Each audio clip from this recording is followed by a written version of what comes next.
Hello friend, गुरुजी words के YouTube platform पे मैं शैलेश आप सभी का हार्दिक स्वागत करता हूँ। प्यारे साथियों, आज हम आपके लिए मध्यकालीन इतिहास में एफएसटी फिरोज शाह तुगलक की चर्चा करेंगे और एफएसटी से संबंधित जो भी महत्वपूर्ण चीजें हैं उनको आइए देखते हैं। आइए, सबसे पहला टॉपिक है आपका आज है एफएसटी अर्थात फिरोज शाह तुगलक और इसका टाइम पीरियड है 1351 से लेकर के 1388 ईस्वी तक।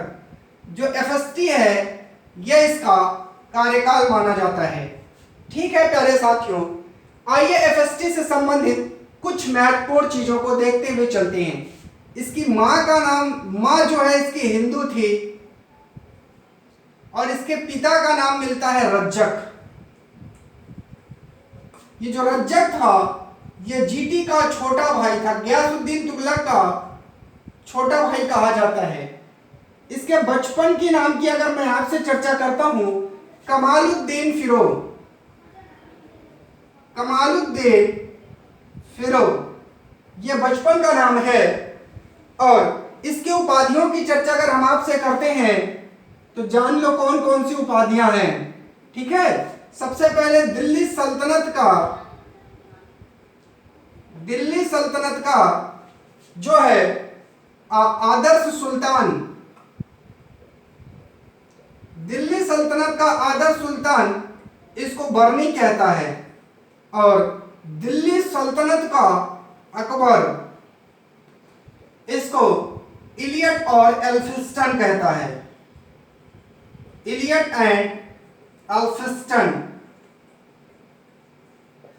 और एल्फिंस्टन इसको कहता है दिल्ली सल्तनत का अकबर। ठीक है, सैयद उस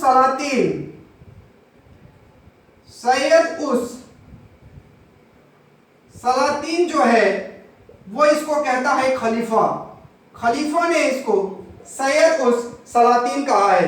ठीक है, और एक और है राज्य का अपहरणकर्ता,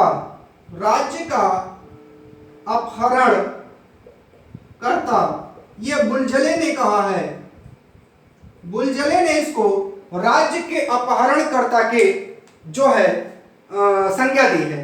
होता क्या है प्यारे साथियों, जो आपका 1351 ईस्वी है, इस 1351 ईस्वी में ठट्टा अभियान के समय एमबीटी की मृत्यु हो जाती है। और जब ठट्टा अभियान में एमबीटी की मृत्यु हो जाती है तो यही 1351 में ही दो बार, पहली बार इसने कहा ठट्टा में ही क्या करवाया, राज्याभिषेक करवाया। और किसने? एफएसटी ने। और दूसरी बार इसने सेकेंड बार अपना जो राज्याभिषेक करवाता है वो दिल्ली में करवाता है और दिल्ली में राज्याभिषेक करवाया। 21 दिन तक लगातार भव्य आयोजन चला। 21 दिन तक लगातार दिल्ली में भव्य आयोजन, भव्य उत्सव के साथ अपना दूसरा राज्याभिषेक दिल्ली में मनाता है। यह है आपका फिरोज शाह तुगलक। अब आइए इसकी कुछ नीतियों की चर्चा करते हैं, इसके कुछ सुधारों की भी चर्चा हम आपसे करते हैं। कौन कौन सा सुधार है जो इसने एफएसटी ने किया है और एक एक सुधार की चर्चा मैं आपसे करूंगा। सबसे पहले आर्थिक क्षेत्र में जो सुधार इसने किया है, आइए उसको देखते हैं। तो पहला है आर्थिक सुधार। आर्थिक क्षेत्र में इसने क्या सुधार किया है इसको देखते हैं। ठीक है, सबसे पहले इसने 24 कर जो थे इनको समाप्त कर दिया। इसी 24 कर में एक घरी कर था जो घरों पर लगता था, एक चरी कर था जो चारागाह पर लगता था। ठीक है, तो घरी और चरी कर इसने क्या कर दिया, पूर्ण रूप से समाप्त कर देता है। ठीक है, आगे की चर्चा करते हैं। इसने सोंधव या तकावी ऋण इसको माफ कर देता है। अर्थात जो अग्रिम भुगतान का ऋण दे दिया जाता है कि आप जो है ऋण लीजिए और खेती करिए या और कोई काम करिए, उस सौंधव ऋण या तकावी ऋण को ही माफ कर देता है। और क्या करता है देखते रहिए। तीसरा पॉइंट इसका जो है वह भी बहुत महत्वपूर्ण है। क्या करता है, जब सौंदर्य ऋण माफ कर देता है, 24 कर को समाप्त कर देता है, खुम्स का लूट, जो खुम्स का जो धन था इसमें इसने रेशियो बांट दिया, 80% सेना के लिए कर दिया और 20% राज्य के लिए कर दिया। जबकि एमबीटी प्लस एडीके ने क्या किया था, अलाउद्दीन खिलजी ने 20% इसने सेना को दिया था और 80% राज्य को दिया था। अर्थात आप देख रहे हैं उसकी छूट की प्रणाली पुनः वही काम कर दिया। एमबीटी और एडीके के पहले जो व्यवस्था थी इसने वही काम किया, 80% सेना को दिया, 20% इसने राज्य को उठा करके दे दिया। ठीक है, आइए ख्वाजा, जो आपके ख्वाजा हिसामुद्दीन जुनैदी थे, इनसे अपने राज्य के राजस्व की माप करवाता है और राज्य के राजस्व की माप करवाता है तो 6,38,000 रुपए सालाना इसने जो है माप करवाई थी, अपने राज्य की माप करवाई थी। ठीक है, आइए आगे देखते हैं। आगे की चर्चा हम आपसे करते हैं इसने और कौन कौन से महत्वपूर्ण जो है सुधार किए थे, इसको भी देख लीजिए। सबसे पहले इसने सिंचाई कर, जो सिंचाई कर था, सिंचाई कर लेने वाला ये पहला शासक है। ठीक है, और ये कितना था, ये 10% लेता था प्यारे साथियों, जिसे हक ए सर्व कहा जाता था, हक ए सर्व के नाम से जाना जाता था। ये सिंचाई कर था, सबको देना पड़ता था, अर्थात सिंचाई कर लेने वाला ये पहला शासक था। ठीक है प्यारे साथियों, खिराज और जकात, खिराज को 1/3% और जकात को 2.5% इसने लिया था। तो खिराज और जकात को भी इसने लिया था। ठीक है, और क्या किया, इसके समय में जो अकाल था, अकाल कभी नहीं पड़ा इसके पूरे समय में, और मदिरा विभाग की स्थापना करता है। जो मदिरा विभाग था उसकी स्थापना भी इसने कर दिया, अर्थात एक मदिरा विभाग ही बना दिया, और ससगनी सिक्का जारी करता है। ससगनी सिक्का, इसको जारी करने वाला आपका पहला जो शासक है वह फस्टी है, फिरोज शाह तुगलक ही माना जाता है। इसने ससगनी सिक्के को जारी किया। अब आइए मैं आपको कुछ इसके सैन्य सुधार की भी चर्चा आपसे करता हूं। यह तो था इसका जो आर्थिक क्षेत्र में सुधार था। सैन्य सुधार भी इसका बहुत ही महत्वपूर्ण है और बहुत ज्यादा इंपॉर्टेंट है। देखिए सैन्य सुधार में क्या क्या करता है, तो देखिए सैन्य सुधार, इसने नियुक्ति को क्या कर दिया, नियुक्ति जो पहले योग्यता पर थी अब उसको वंशानुगत कर दिया, अर्थात अब आप वंशानुगत के हिसाब से नियुक्ति होगी। और क्या कर दिया, घूसखोरी को बढ़ावा कर दिया, जो घूसखोरी थी इसको बढ़ावा, अर्थात ये कहता था आप पैसा दीजिए, कमीशन दीजिए, आपका सभी काम पूर्ण रूप से होगा, अर्थात घूसखोरी को क्या कर दिया, इसने बढ़ा दिया।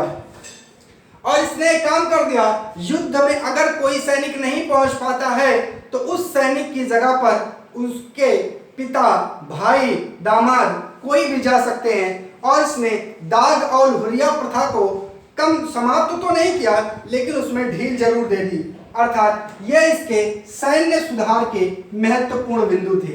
अब आइए इसके कुछ और परिवर्तन देखते हैं। धार्मिक क्षेत्र में भी इसने कुछ सुधार किया। तो धार्मिक सुधार की चर्चा अगर हम करें तो धार्मिक क्षेत्र में इसने कौन कौन सा सुधार किया। ठीक है, पहला तो इसने 2 बार खिल्लत प्रदान, इसको 2 बार खिल्लत मिलती है। ठीक है, ये 2 बार खिल्लत पाता है। ठीक है, और इसने क्या किया, इसने उलेमा को खुश करने के लिए, जो उलेमा वर्ग था इसको खुश करने के लिए स्वयं को क्या कहा, मुस्लिम शासक, और अपने राज्य को मुस्लिम राज्य, अपने राज्य को मुस्लिम राज्य घोषित करता है, लेकिन कभी भी उलेमाओं का जो है हस्तक्षेप वो अपने राज्य में नहीं करने देता था। शासन संचालन व्यवस्था में उलेमाओं को जो है उसमें हस्तक्षेप नहीं करने देता है। ठीक है, जो भी स्त्री थी, स्त्री को मजार पर जाने से रोक दिया, अर्थात ये जो मजार पर जाने से इनको रोक दिया गया। स्त्रियां जो थी वो मजार पे नहीं जा सकती थी। और जो दीवार पर चित्र बने थे, दीवार पर बने चित्रों को इसने क्या कर दिया, मिटवा दिया, क्योंकि इस्लाम में चित्र इस्लाम विरोधी माना जाता है। अर्थात मुस्लिमों को खुश करने के लिए इसने संपूर्ण काम किया। अब कुछ इसने नए विभाग की भी स्थापना की, आइए उसकी भी चर्चा करते हैं। इसने कौन कौन से नए विभाग की स्थापना की। तो नए विभाग की स्थापना, नया विभाग इसने क्या क्या खोला, आइए देखते हैं। ठीक है, पहला तो इसने खोला रोजगार दफ्तर, कि आप जाइए और अगर बेरोजगार हैं तो आप अपना वहां नामांकन करवाइए, आपको आपके हिसाब से जो है रोजगार दिया जाएगा। दास विभाग, दास विभाग खुलवाता है दीवान ए बंदगान, दीवान ए बंदगान के नाम से इसने दास विभाग की ही स्थापना करवा दिया। और पेंशन विभाग खुलवाता है, पेंशन विभाग दीवान ए इस्तिलाह, इस्तिहार, ये आपका पेंशन विभाग इसने खुलवा दिया। और इसने विवाह विभाग खुलवाया, विवाह विभाग अर्थात दीवान ए खैरात, दीवान ए खैरात। देखिए, दास रोजगार दफ्तर खुलवा रहा है, दास विभाग दीवान ए बंदगान को खुलवा रहा है, पेंशन विभाग दीवान ए इस्तिहाक को खुलवा रहा है, विवाह विभाग दीवान ए खैरात की स्थापना करवा रहा है। और इसने कुछ लोक कल्याणकारी भी महत्वपूर्ण कार्य किया, आइए उसकी भी चर्चा करते हैं। क्या किया? लोक कल्याणकारी कार्य, लोक कल्याणकारी इसके कार्य थे, जिनमें पहला है लोक कल्याणकारी राज्य की स्थापना, लोक कल्याणकारी जो राज्य है इसकी स्थापना करवाता है। दूसरा और क्या करवाता है? इसने स्थापना किसकी किसकी करवाई? इसने 36 जो है कारखाने, व्यावसायिक शिक्षा,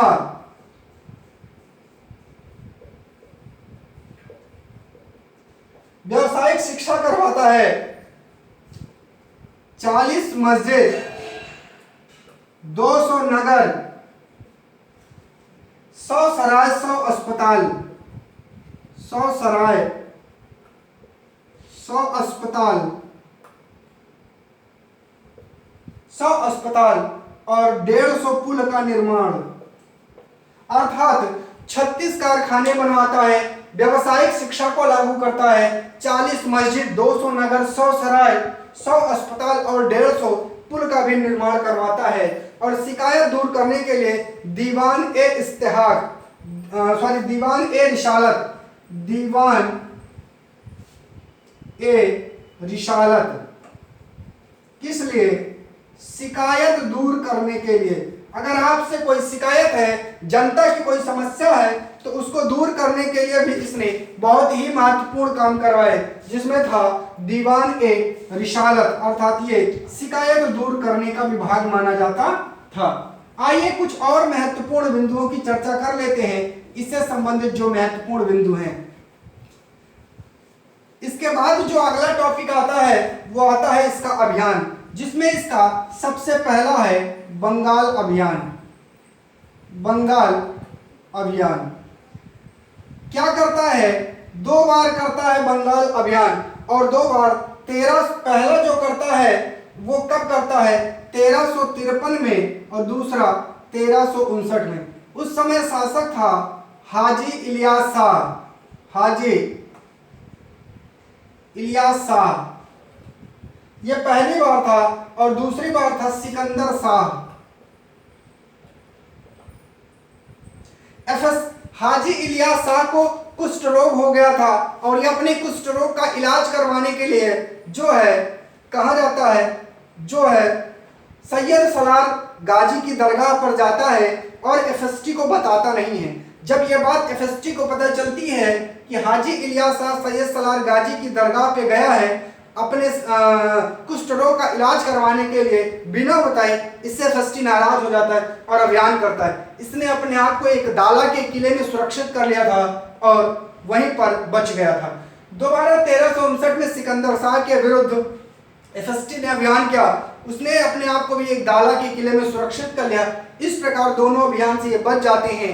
तो एफएसटी ने एक दाला का नाम जो है वो आजादपुर करता है और एक का नाम फिरोजाबाद कर देता है।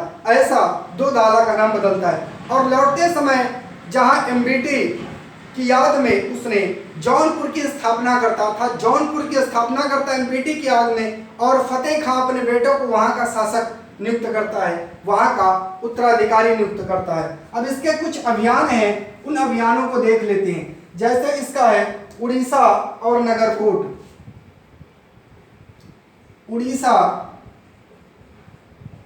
नगरकोट या एक और है थट्टा। तीन अभियान हैं। थट्टा कहाँ है? ये सिंध में है, ठीक है। नगरकोट और उड़ीसा, नगरकोट में ये आपका है उत्तराखंड में। इसने ज्वाला देवी मंदिर को लूटा कांगड़ा दुर्ग में,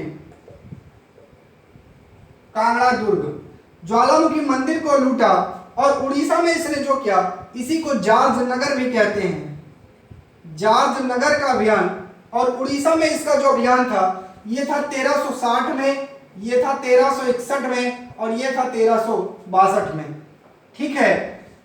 उड़ीसा में क्या समस्या थी? उड़ीसा में इसने जगन्नाथ मंदिर को लूटा, ठीक है। जगन्नाथ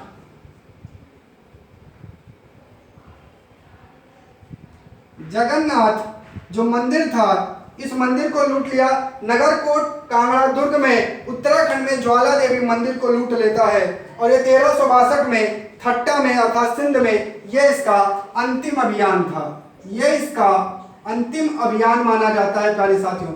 उसके बाद 1388 में एफएसटी की मृत्यु हो जाती है, इसकी मृत्यु हो गई अर्थात ये मर जाता है प्यारे साथियों। और यहीं पर क्या होता है, ये जो है इसका कार्यकाल पूर्ण हो जाता है। ये था एफएसटी से रिलेटेड संपूर्ण जानकारी। इस प्रकार की और जानकारी पाने के लिए आप लोग चैनल पर ज़्यादा से ज़्यादा संख्या में जुड़िए। वीडियो को लाइक और शेयर जरूर करिए। वीडियो अच्छी लगी हो तो कमेंट करके जरूर बताइए। आप सभी का बहुत बहुत धन्यवाद।